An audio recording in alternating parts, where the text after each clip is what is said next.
அனைவருக்கும் மாலை வணக்கம். நான் எதிர்பார்த்தேன் எங்களுடைய நீர்வள அமைச்சர் சந்திரசேகர் அவர்கள் இருப்பார்கள் என்று.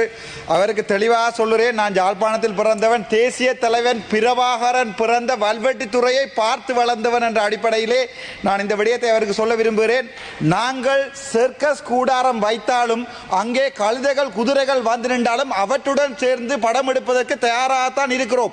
ஆனால் அவ்வாறான கழுதைகளை எங்களுடைய தலைவராக ஏற்றுக்கொள்ள ஜாழ் மண்ணில் பிறந்த எந்த தமிழனும், யாழ்ப்பாணத்திலே பிறக்காத எங்களுடைய அமைச்சர் சந்திரசேகர் அவர்கள் சிலையரும் யோசிக்கலாம், தான் சண்டிப்பனம் செய்து என்ன ஏதாவது செய்யலாமா என்று. 44,000 போராளிகளை உயிர்நொடுத்த என்னுடைய தேசிய தலைவர் வழியில் என்ற என்ன உங்களால் இப்படி விரட்டையில் வென்றது மிகவும் நகைப்புக்குரிய விடயத்துக்கு வருகிறேன். தேசிய அரசாங்க சக்தி இன்று வரை எங்களுடைய அண்ணன் எங்களுடைய இனத்தை காத்த ஒருவன் ஆனந்த சுதாகரன் விடுதலைக்காக இன்று வரை போராடி கொண்டிருக்கிறோம். அவனுடைய குழந்தைக்காக போராடி கொண்டிருக்கிறோம், விடுதலை செய்யவில்லை. முள்ளிவாய்க்காலிலே கொத்து கொத்தாக படுகொலை செய்த இராணுவத்தை பாதுகாக்கின்ற நிலைமைக்கு தான் தேசிய அரசாங்கம் போய்கிறது. அதுக்குரிய எந்த பொறுப்பு கூறலும் இல்லை. அது தவிர யாழ்ப்பாணத்திலே 3000 வேலை இல்லாத பட்டதாரிகள் இருக்கிறார்கள். யாராவது உங்களால் ஒரு நடவடிக்கை எடுக்க முடியுமா? அது உங்களுடைய 3 கத்தரி தோட்ட விரலிகள் என்று சொல்வார்கள். எங்களுடைய மக்கள் தவறுதலாக உங்களில் ஏற்பட்ட நம்பிக்கையால் 3 கத்தரி தோட்ட கும்பரைன பம்பே என்று சொல்வார்கள், சிங்களத்திலும் சொல்லுகிறேன்.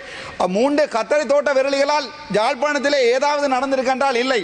நான் தெளிவாக ஒரு விடயத்தை சொல்ல விரும்புகிறேன். எங்களுடைய அமைச்சருக்கு வான்படை, நிலப்படை, கரும்புலிப்படை இதுவும் போய் ஆகாய படையை வைத்திருந்ததுதான் தமிழீழம். எங்களுடைய நன்றி.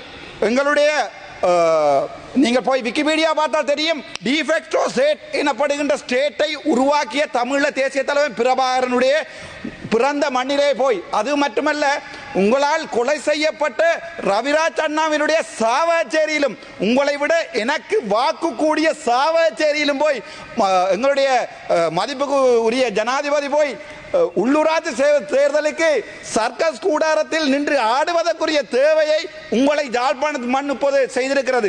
அது மட்டுமல்ல, யாழ்ப்பாணத்தில் பார்த்தால் இப்போது பாதையோர வியாபாரிகளுடைய குரல் வலையை நெரிக்க ஆரம்பித்திருக்கிறீர்கள். பஸ் ஸ்டாண்டில் பிரச்சனை ஆரம்பிக்கிறீர்கள்.